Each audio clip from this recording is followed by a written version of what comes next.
agar semangat kita itu juga diridhoi oleh Tuhan.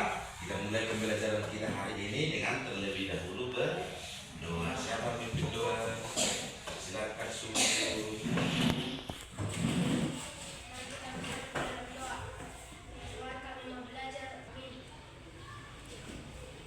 Terima kasih untuk subuh sebagai bangsa negara Indonesia yang baik. Kita mulai pembelajaran kita dengan menyanyikan lagu wajib nasional. Siapa sih? Ayo. Pilih dulu teman-teman untuk menyanyikan lagu wajib nasional.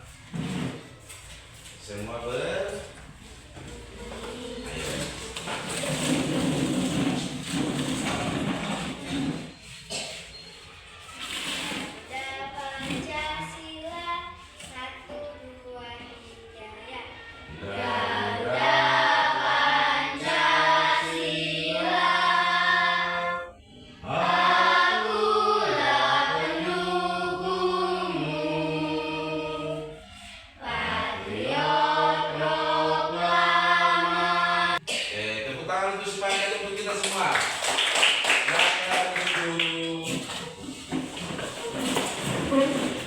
Sebelum memulai pelajaran kita hari ini, Bapak mau mencek dulu kehadiran kita pada saat ini di kelas ini. Kita berjumlah berapa? 17. Hadir semua? Siapa yang tidak hadir? Apa yang perlu kita persiapkan?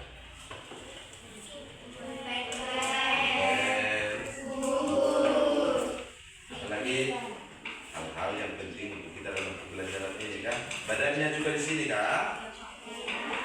Pikirannya di sini. Angkat tangan. Angkat tangan.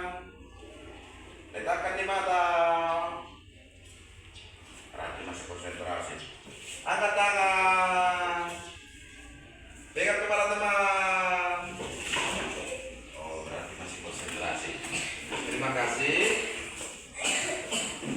Semua mau pulpen? Ya, pulpen ya. Semua bawa buku? Oke, berarti kita benar-benar siap untuk memulai pembelajaran kita hari ini. Ya, jangan seperti petani yang pergi ke ladang tidak membawa cangkul. Jadi petani bawa cangkul, dokter bawa alat-alat medis, kita ke sekolah bawa apa?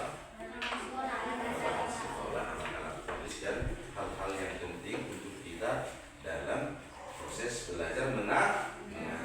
Oke, anak-anak yang baik, pada saat ini di era atau di abad ke-21 ini semua sistem, semua hal-hal sudah termasuk canggih. Jadi bahkan untuk belajar sekarang sudah online, untuk mencari hal-hal yang penting pun sekarang sudah bisa langsung kita googling, data googling, mencari di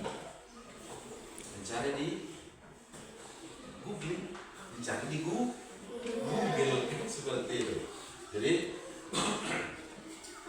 pada saat ini kita akan belajar berpikir secara komputasional sebagai dasar dan kecerdasan artifisial. Anak-anak yang baik, di era yang modern ini, dan melalui pembelajaran kita ini, hendaknya kita bisa berpikir atau melakukan sesuatu seperti cara kerjanya komputer. Seperti yang kita lihat di sini, berpikir secara komputasional. Tadi, kalau mendengar kata komputasional, apa yang ada di dalam pikiranmu? Komputer. Berpikir secara cara kerjanya komputer, itu maksudnya. Sebagai dasar coding dan kecerdasan artifisial. Coding, mendengar kata coding, apa yang datang ke pikiran kita? Kode. Tadi kode-kode. Jadi di sini kecerdasan artifisial apa artinya? Ada yang tahu artifisial? Buatan Jadi sebenarnya komputer itu buatan siapa? Canggih. Komputer itu buatan manusia. Tapi berarti bisa dikatakan bahwa dalam komputer itu ada kode-kode yang dimasukkan oleh manusia-manusia yang pintar. Jadi manusia yang menuangkan di komputer ini bisa berpikir secara sistematis dan logis seperti komputer ini. Bisa menghasilkan data, bisa menghasilkan output yang bagus seperti komputer ini. Jadi jangan berpikir bahwa hal-hal hebat yang dimasukkan di sini. Makanya komputer ini menghasilkan atau bisa dikatakan canggih. Nanti akan kita pelajari dalam pelajaran ini mengapa komputer ini hebat. Hanya step-step yang kecil. Oke? Step-step yang kecil, dan itu yang dimasukkan komputer, maka dia akan memahami apa yang dimasukkan, dia akan memproses, maka akan menghasilkan yang kita lihat sekarang. Oke, paham? Oke. Jadi untuk mempermudah pemahaman kita tentang hal ini, bagaimana cara komputer itu sebenarnya pada dasarnya, apa yang dituangkan pada dasarnya komputer ini, sekarang kita mau membuat praktek langsung dalam kehidupan kita dan kita langsung memahaminya. Pernah membuat kopi? Teh kopi? Siapa pernah membuat teh kopi? Jadi siapa dulu mencoba di sini untuk menyajikan kopi untuk kita? Gelas, Pak. Terus kan apa lagi? Gelas? Sendok. Sendok? Baru gula kopi, Pak. Gula, kopi ada? Panas. Oke, silakan. Pertama-tama, ayo tunjukkan kepada teman-teman. Pertama-tama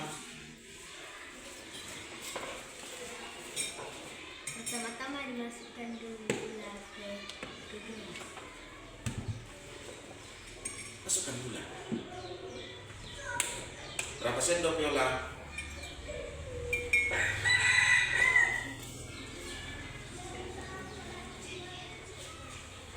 Berapa sendok untuk membuat kopi? Ayo lanjutkan cepat.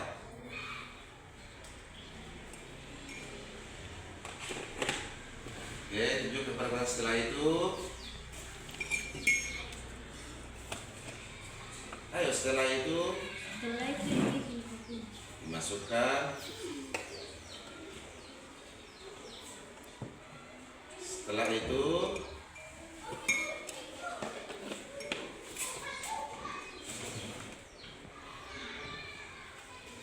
dia apa? Dia kenapa?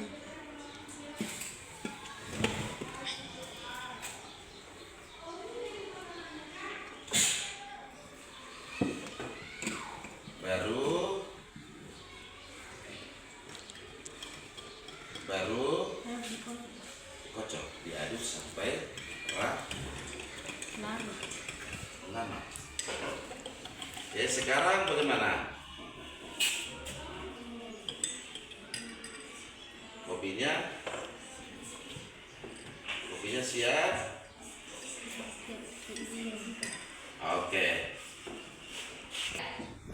Oke, tepuk tangan untuk si Viola yang sudah menyajikan kita kopi.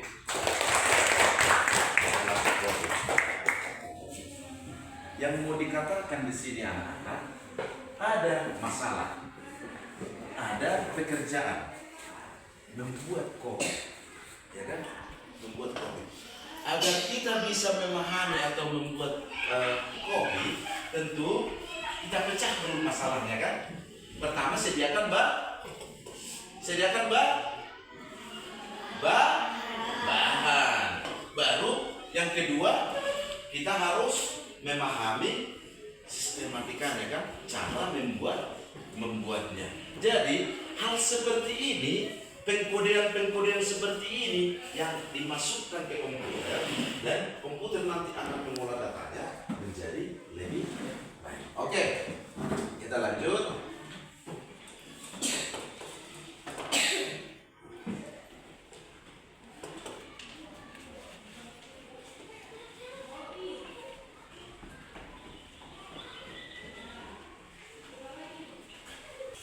Anak-anak yang baik, judul pembahasan kita tadi berpikir secara komputasional sebagai dasar coding dan kecerdasan artifisial. Oke, kita lihat.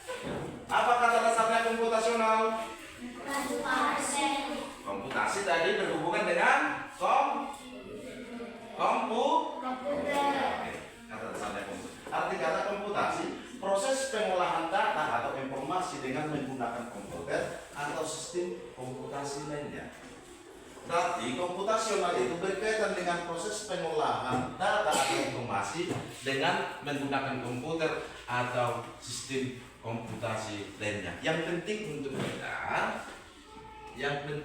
kita ini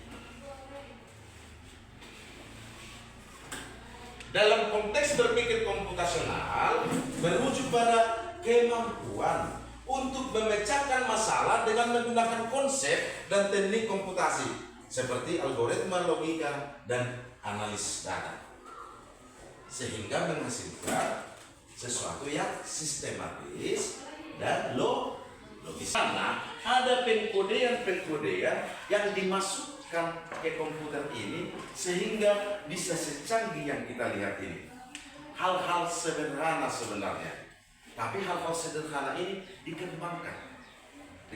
Jadi ada prinsip berpikir komputasional. Jadi baca dulu. Artinya Masalah besar menjadi masalah kecil yang lebih mudah dipecahkan. yang kedua, Pengenalan pola mencari kesamaan. yang pertama tadi apa? Dekomposisi. Yang kedua, pengenalan pola. Yang ketiga, yang keempat, prinsip inilah yang dimasukkan ke komputer, dan prinsip inilah yang harus kita gunakan dalam kehidupan sehari-hari supaya mampu memecahkan masalah dengan sistematis dan logis. Ya, apa yang dimasukkan ke komputer itulah yang harus kita miliki agar dalam kehidupan sehari-hari bukan hanya dengan bermain dengan laptop atau komputer, dalam pemecahan masalah sehari-hari agar menghasilkan hasil yang sistematis dan logis. Oke, kita lihat satu persatu. Oke, kita lihat yang pertama. Yang pertama tadi apa? Dekomposisi. Apa tadi arti dekomposisi? Apa tadi arti dekomposisi? Memecahkan Menjadi masalah kecil. Iya, memecahkan masalah besar menjadi masalah kecil yang lebih mudah dipecahkan, begitu kan? Oke, kita lihat hubungannya. Bagaimana itu bekerja dalam kehidupan kita sehari-hari? Yang pertama itu, oke. Mungkin ini sandwich, kenal sandwich? Pernah makan? Pernah makan sandwich? Oke, biar lebih mudah, kita akan lihat nanti.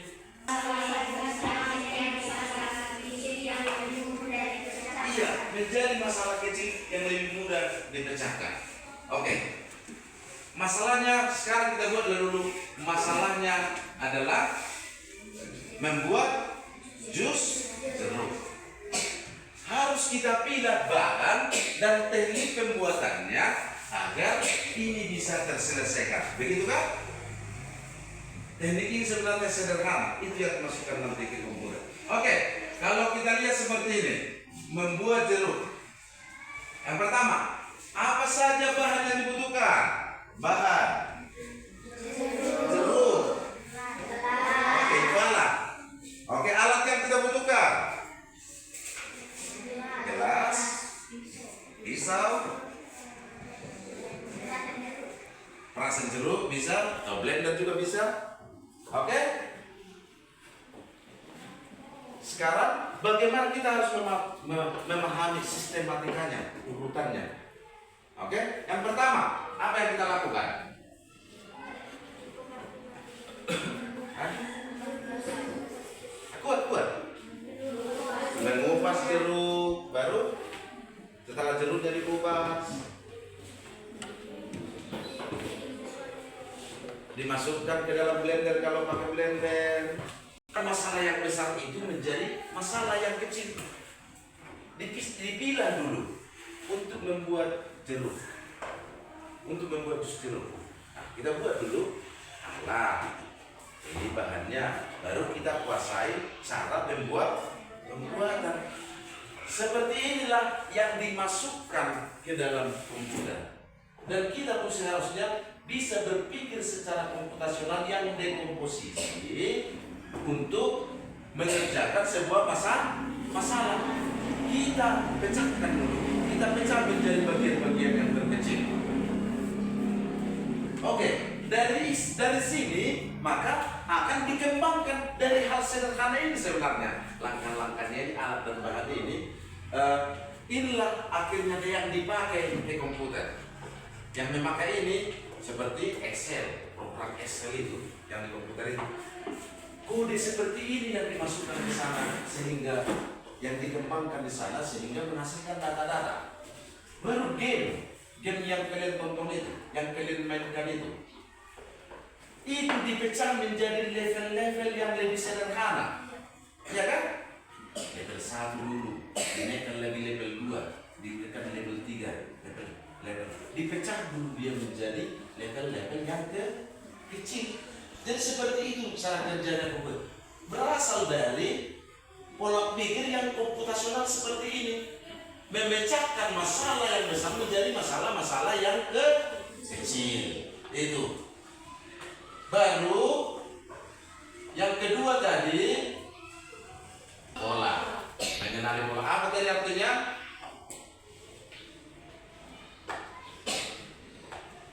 Pengenalan pola.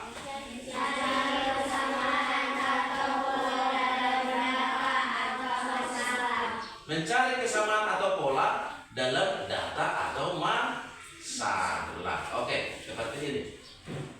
Mengenali pola, dan ini juga nanti pola pikirnya komputasional itu yang dimiliki komputer itu makanya. Oke, kita lihat di sini. Mencari pola dalam deretan angka, mencari kesamaan atau pola dalam deretan angka. Oke, kita lihat 2, 4, 6, 8. Setelah itu berapa sini? 10. Berikutnya berapa?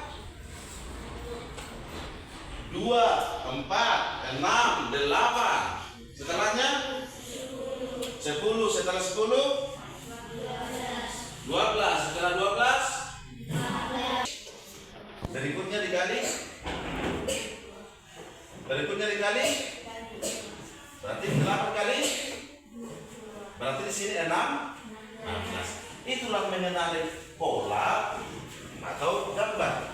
Jadi sama seperti permainan yang biasa. Kalau di gereja atau bapak ibu guru bertanya, hai, kalian jawab?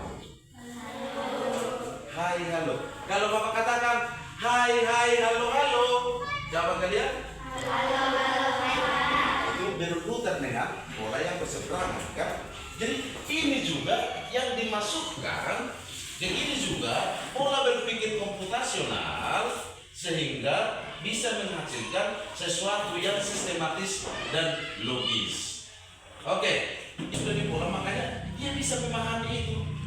Komputer itu bisa memahami atau menerimanya sehingga bisa menghasilkan polanya terkunci. Oh, kalau dibuat seperti ini tujuannya dikunci, seperti itu. Bisa juga dalam pengenalan wajah atau pincer, membuka layar handphone itu. Dasarnya itu loh dari sini, pengenalan pola. Berpikir seperti ini. Jadi kita harus bisa melihat, Pak. Gak apa-apa nanti lewat kado. Yang ketiga tadi apa? Pola pikir apa? Yang ketiga ini. Pola pikir yang ketiga apa tadi?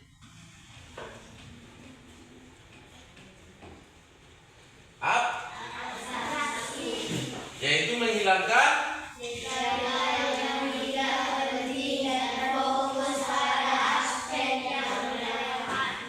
menghilangkan detail yang tidak penting, masuk ke aspek yang aspek yang relevan. Oke, kita lihat bagaimana cara kerja itu. Oke, sekarang kalau seumpamanya kita disuruh untuk menggambar peta sekolah ini,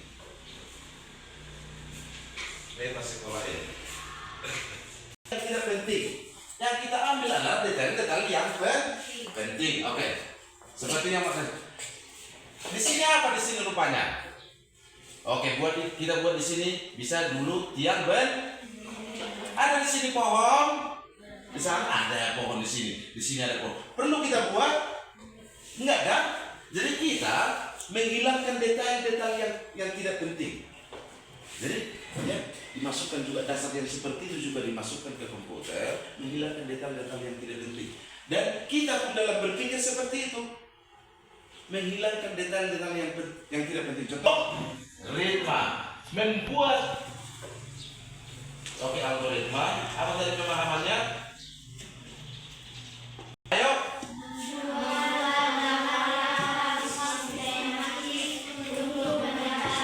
Membuat langkah-langkah sistematis untuk membuat masalah. Oke, kalau Bapak suruh untuk mengambil buku di rak itu, di lemari buku kita itu, apa yang harus Bapak instruksikan? Subur, silakan berdiri dari tempat dudukmu.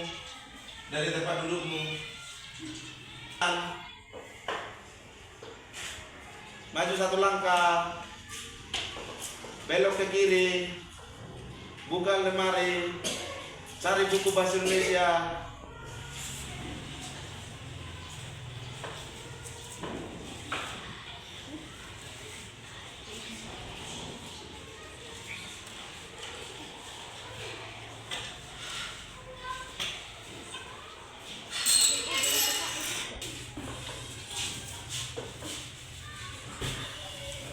Bagus ini. Seperti itulah perintah instruksi yang diberikan, langkah-langkah yang sistematis inilah yang harus kita miliki dalam berpikir secara komputasional. Hal-hal sederhana itulah yang dipakai untuk beberapa game kan ada game kali seperti itu. Pemahaman kita tentang belajar komputasional ini, Bapak akan membagikan LKPD untuk kita, apakah kita sudah paham, dan juga untuk meningkatkan pemahaman kita tentang pembelajaran kita hari ini. Buatlah pola itu, koreksilah pola tersebut agar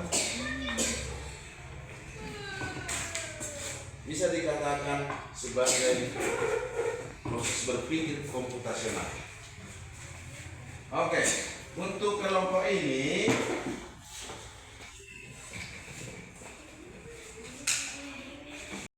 di mana meja, di mana papan tulis, hal-hal yang penting aja. Di mana papan tulis, di mana lemari, meja, seperti itu.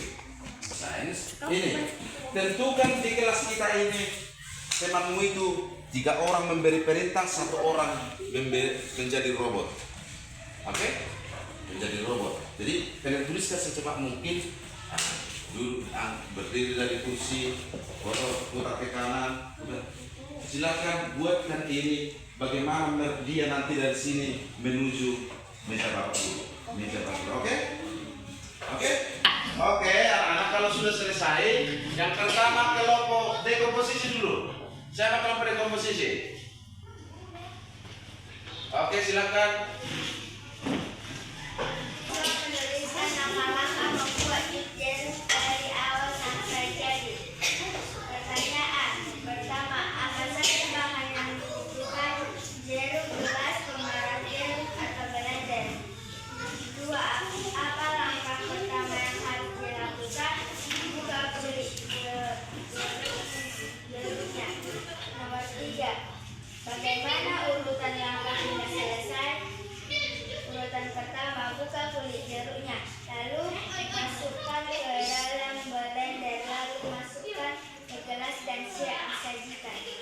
Hani untuk kelompok dekomposisi. Sekarang silakan duduk. Sekarang kita tampilkan kelompok abstraksi. Sudah selesai tadi? Oke, lanjut kita ke kelompok pengenalan pola.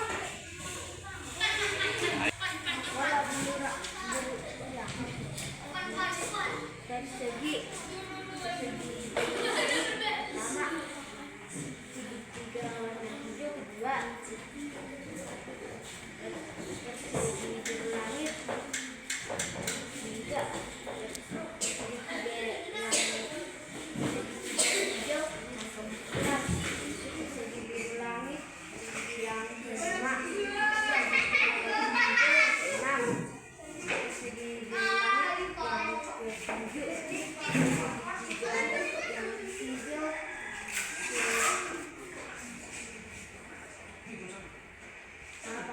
untuk kelompok pengenalan pola. Sekarang untuk kelompok algoritmik. Ayo. belok ke kanan, maju 5 langkah,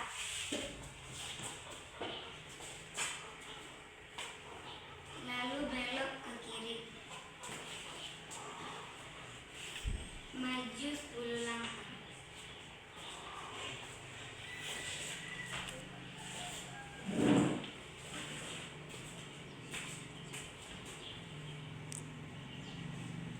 Sudah? Berarti kau menyuruh robotnya untuk dari kursi ke meja guru. Oke, tepuk tangan untuk kelompok algoritma. Tugas kami adalah menggambar denah yang ada di dalam kelas.